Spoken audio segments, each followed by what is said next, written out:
A lot of this isn't going to make sense to you, and I'm sorry about that. I'm just going to start at the beginning, with the house.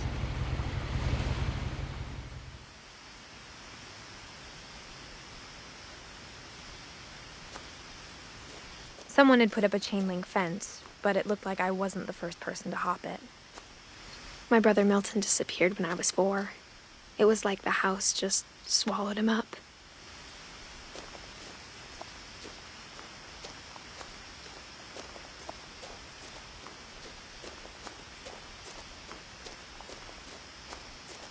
I lived here until I was 11, but I wasn't allowed inside half the rooms.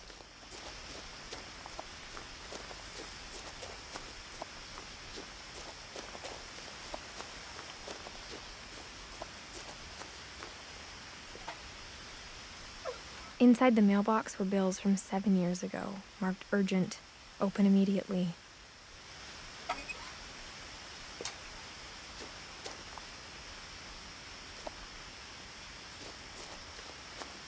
I hadn't been back since my brother Lewis's funeral.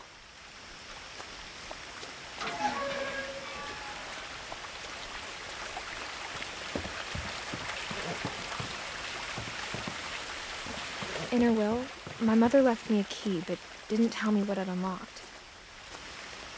Maybe she thought I'd know, or she thought that the mystery would be enough to bring me back.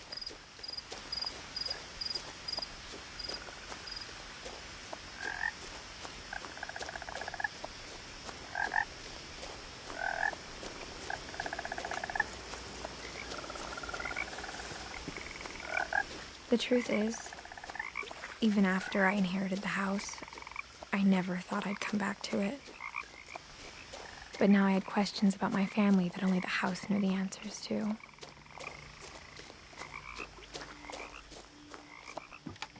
The woods around the house have always been uncomfortably silent, as if they're about to say something but never do.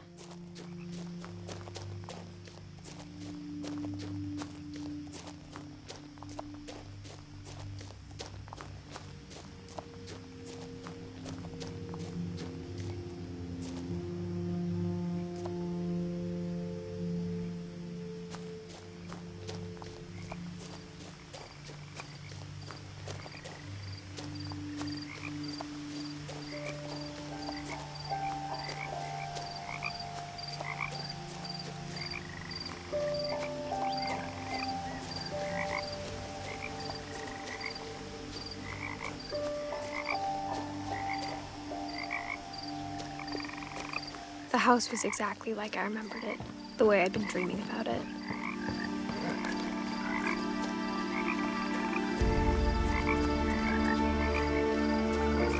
As a child, the house made me uncomfortable in a way I couldn't put into words.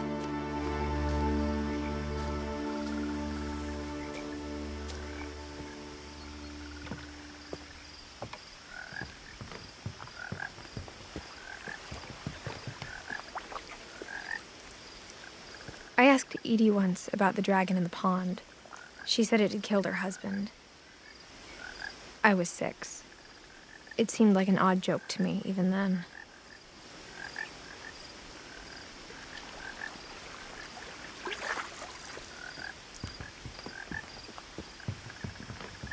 Now, as a 17-year-old, I knew exactly what those words were. I was afraid of the house.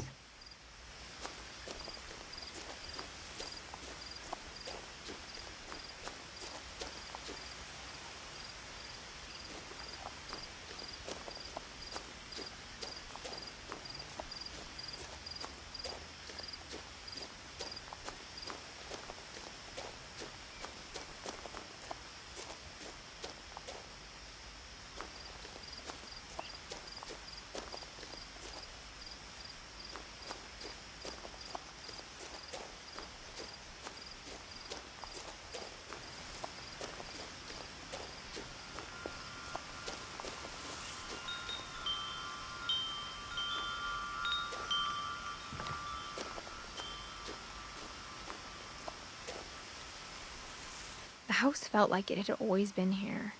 Even the swing set was older than my mother.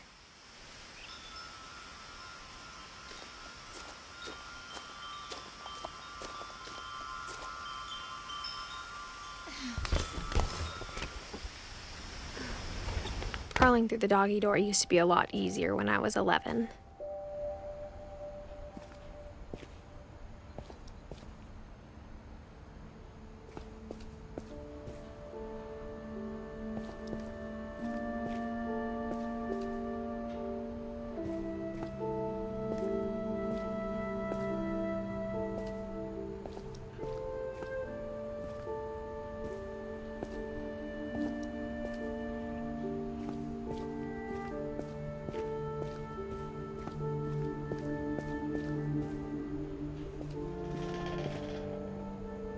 The power had been turned off the night we left.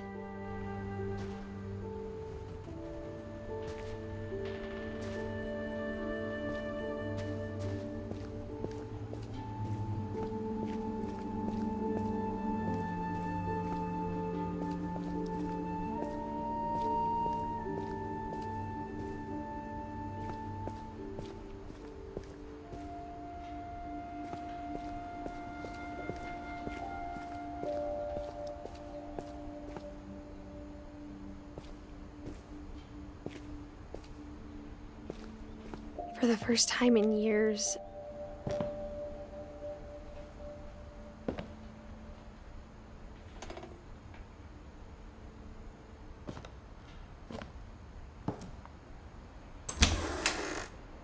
I felt like I was home.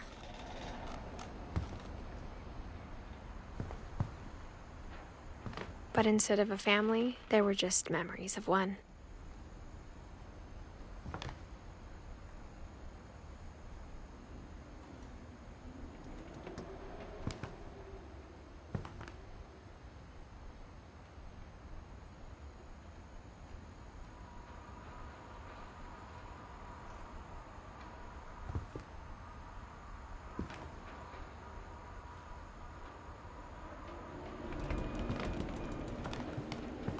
Like how after Lewis started working at the cannery, we all got sick of eating salmon. Except our cat, Molly.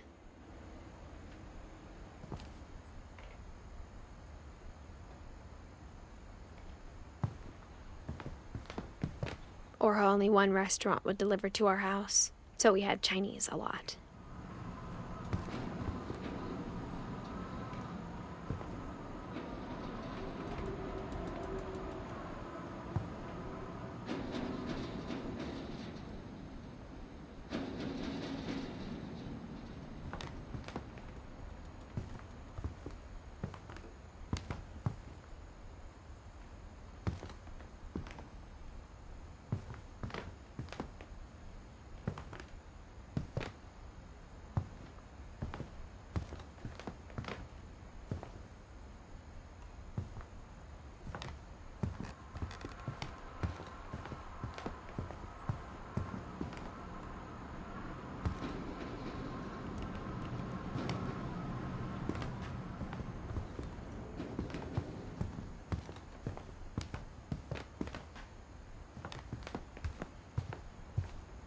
The table was still a wreck from the night we left.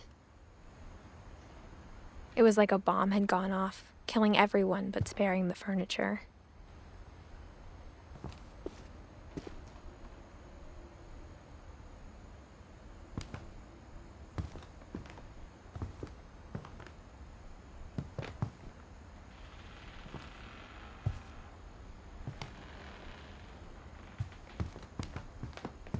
My mom was the only one of us who could imagine Great-Grandma Edie living in a nursing home.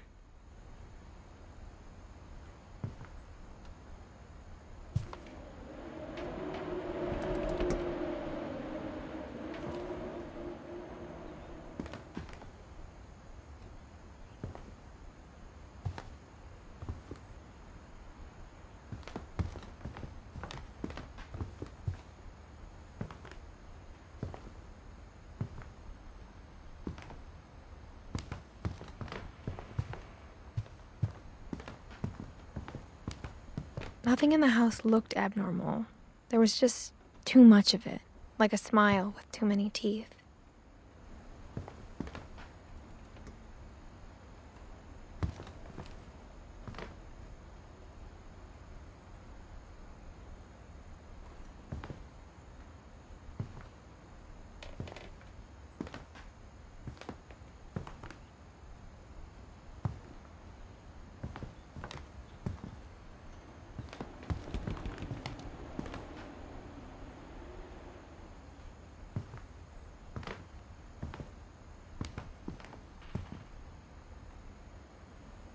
Even the fireplace had a story.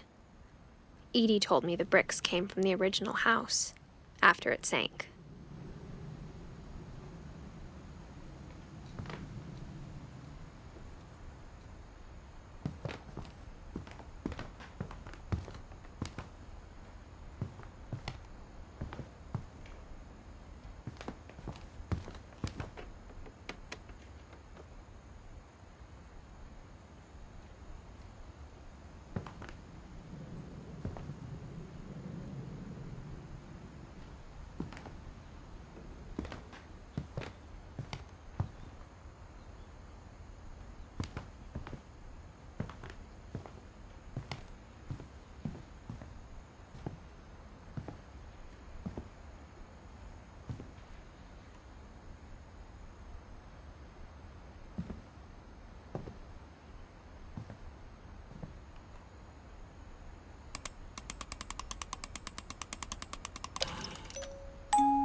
Great-Grandpa Sven built a music box for Barbara, along with the rest of the house.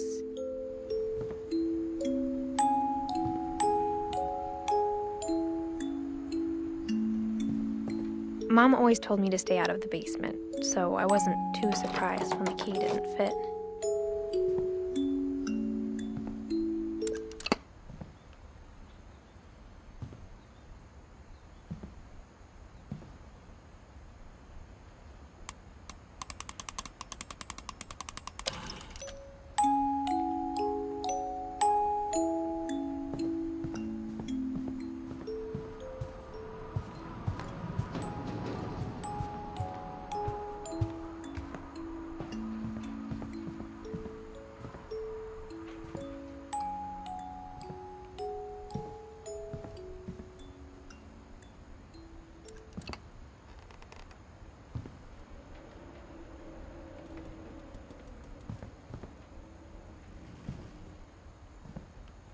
My mom wasn't much of an optimist, but she never stopped believing that my brother Milton was alive.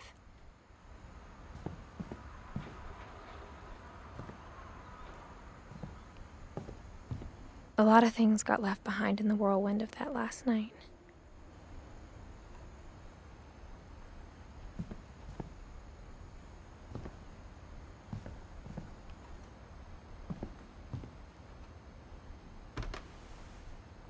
Edie told me once that every Finch who ever lived is buried somewhere in the library.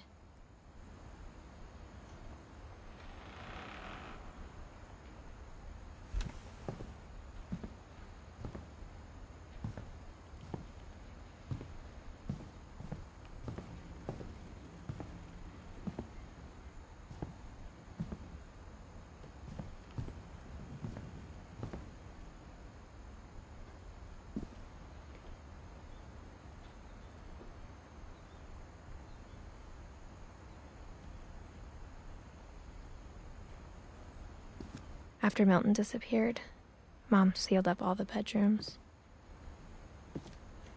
Then Edie retaliated and drilled peepholes.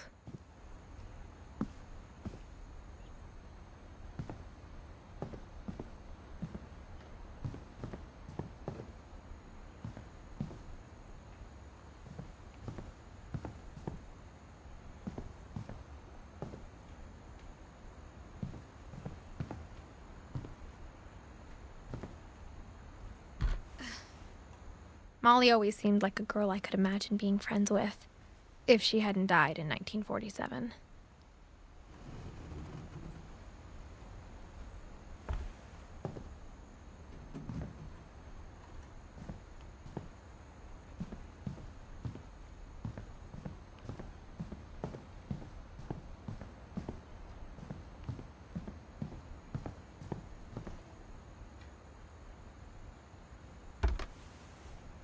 The last time I was in Edith Sr.'s room, I was 10 and she was painting my portrait.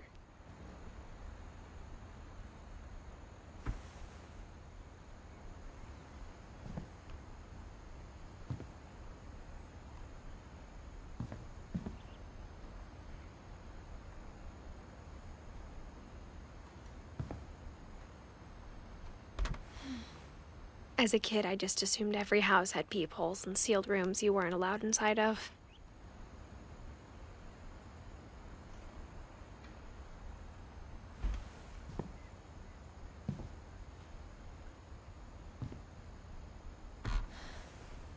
My Grandpa Sam spent 7 years sharing a room with his dead brother, Calvin.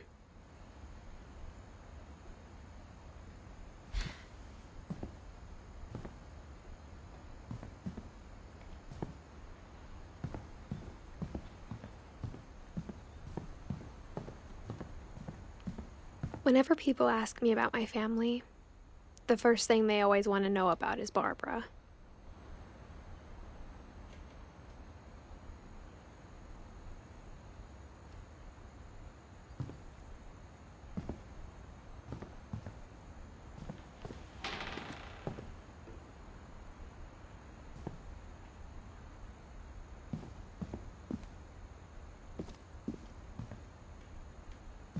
Edie's father, Odin, built the original house.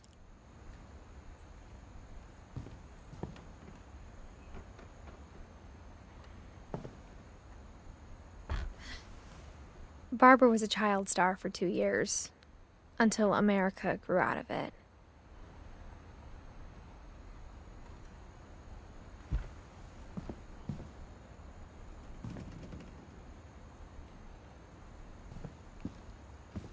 Mom must have locked the third-floor stairs on the night we left.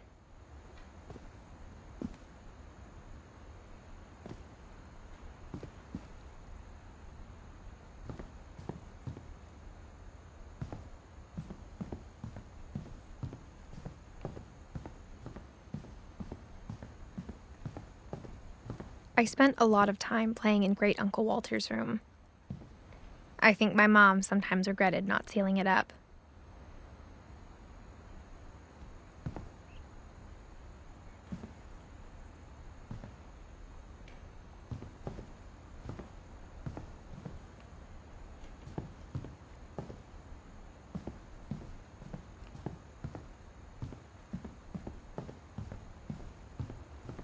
Lewis told me there were secret passages, but I never believed him.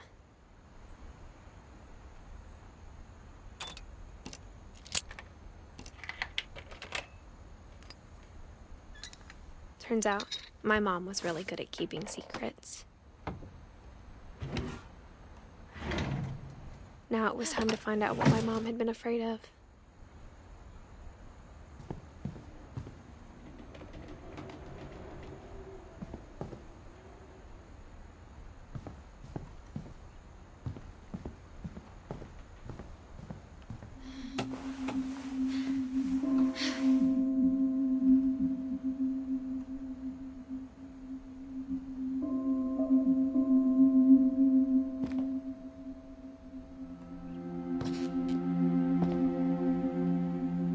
From the paintings on the wall, it was clear my brother Milton had been here before me. Reading this, maybe it sounds like I had a plan.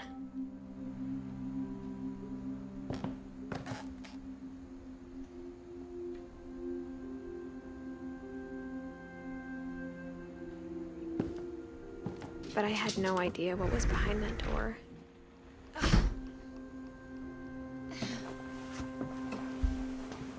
Just like I had no idea where all this was gonna lead.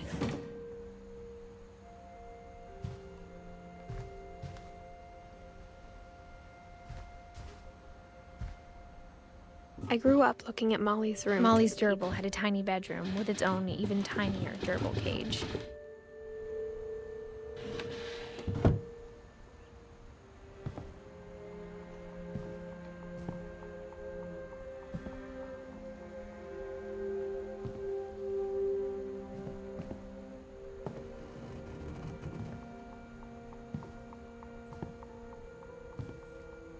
Being inside for the first time, I felt like I'd stepped behind a painting.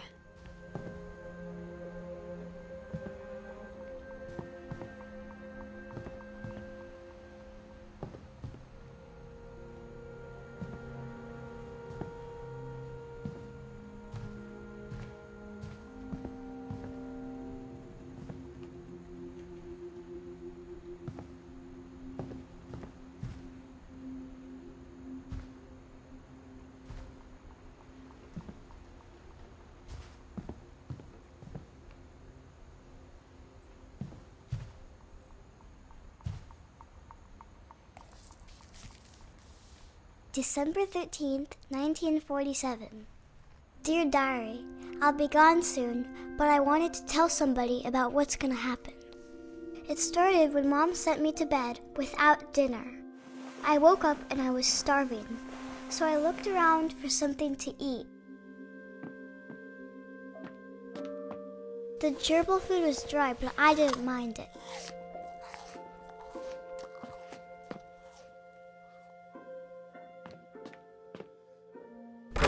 Mom, can I come out now?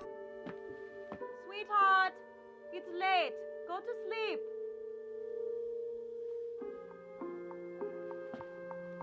My Halloween candy was all gone.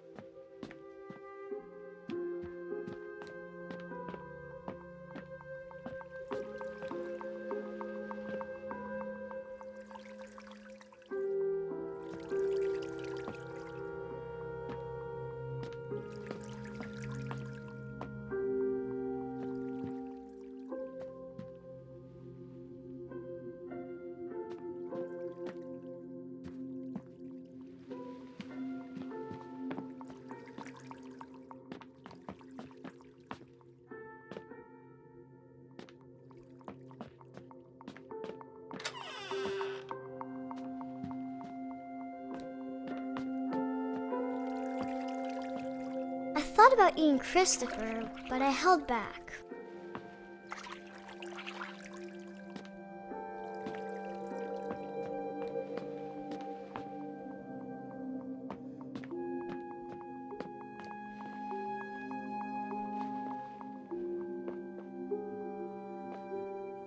I kept eating and eating.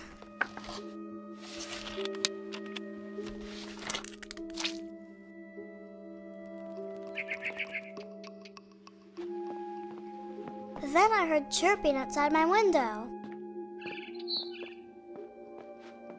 I ate a lot of things that night.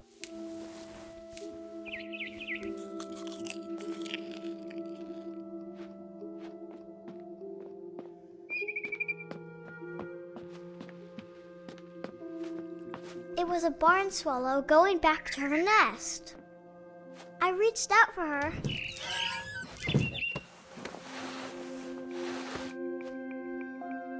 And suddenly, I was a cat.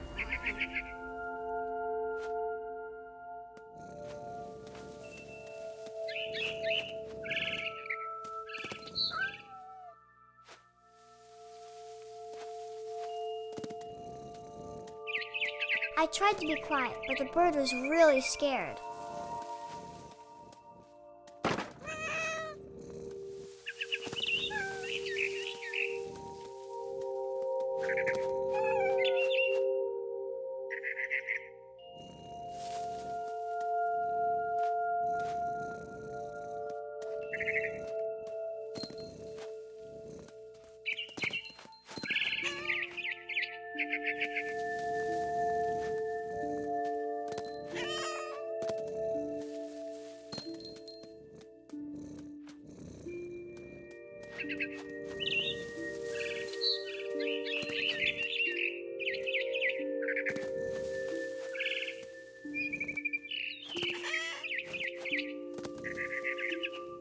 The babies were all gone.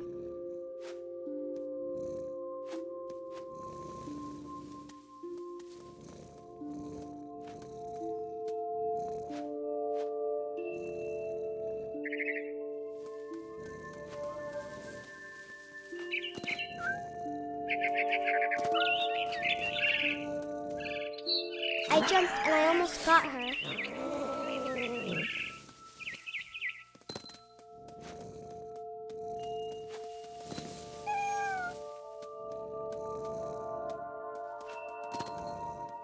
I could tell she was getting really tired.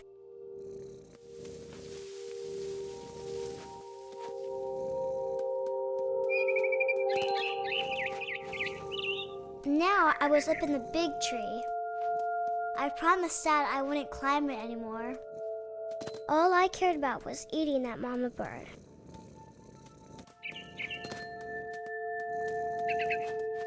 I gobbled her up. And suddenly, I was an owl. First, all I heard was the wind.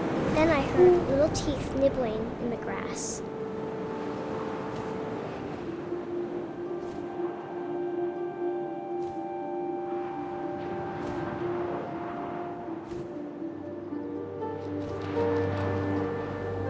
Rabbits.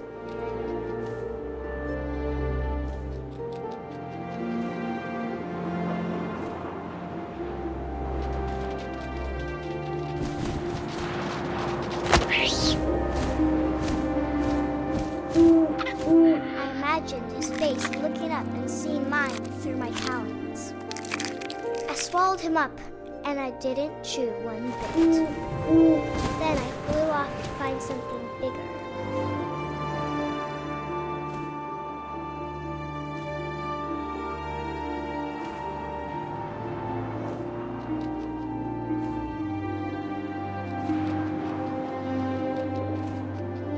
A mama rabbit.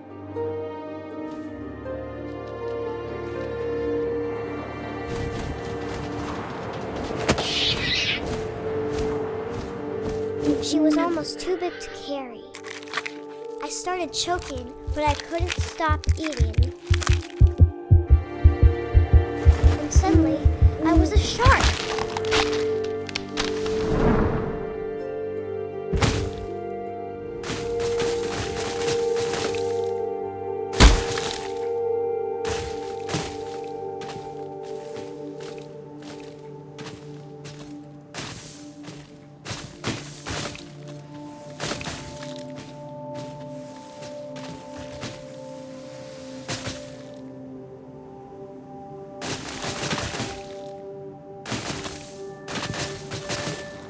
I rolled off a cliff and into the ocean. Now, I was hungrier than ever.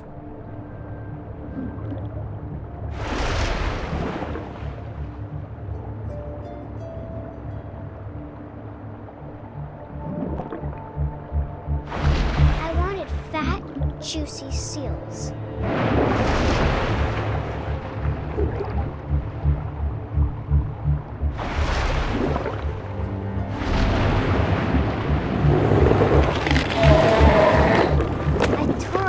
Flipper, and it tasted really good.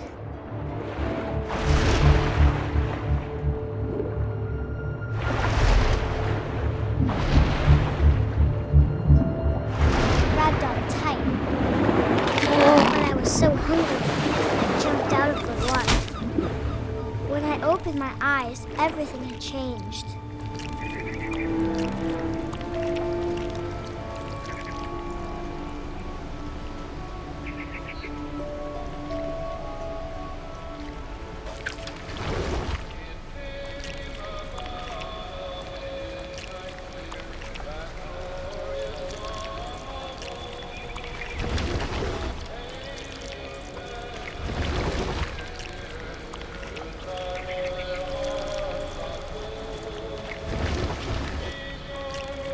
Now I was a monster, and I smelled people everywhere.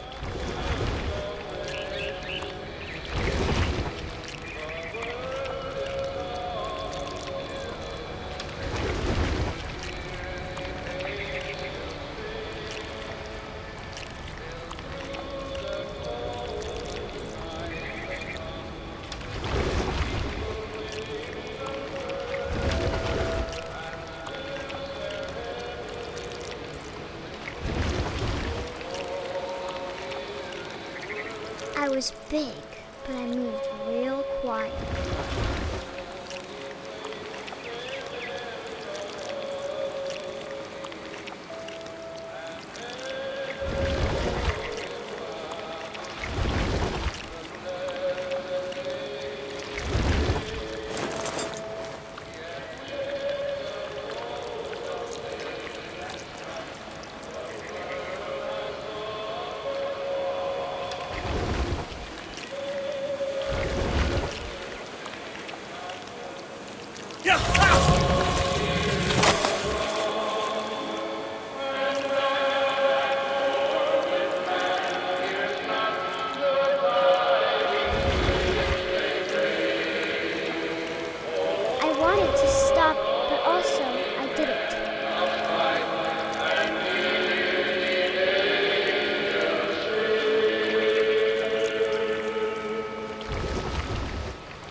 drunken sailor? What shall I do with a drunken sailor?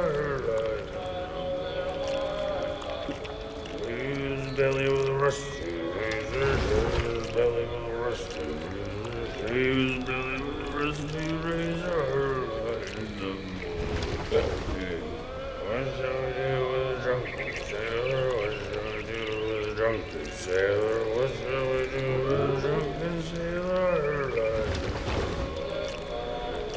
After the last passenger, I was still hungry. And to cross the water, I smelled something new. Something I had to have, so I swam towards it.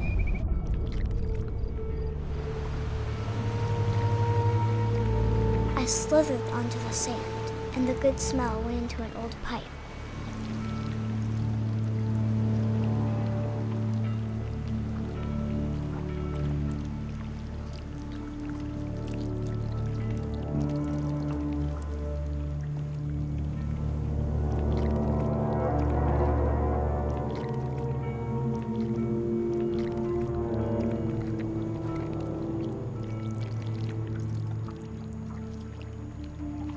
I got closer and closer.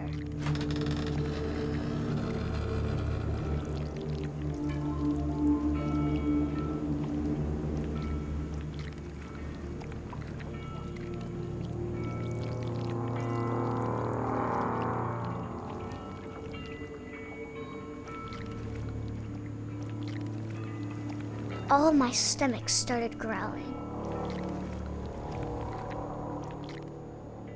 And suddenly, I was me again. I held my breath for a long time, but I couldn't hear anything. I think it's waiting for me to fall asleep. But it's not going to wait much longer. It needs to feed, and we both know I will be delicious.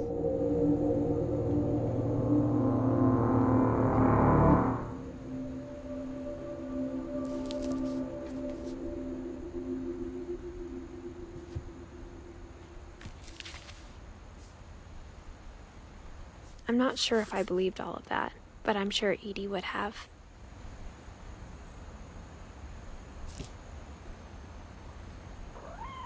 I got the sense Edie had spent a lot of time here before my mom sealed the doors.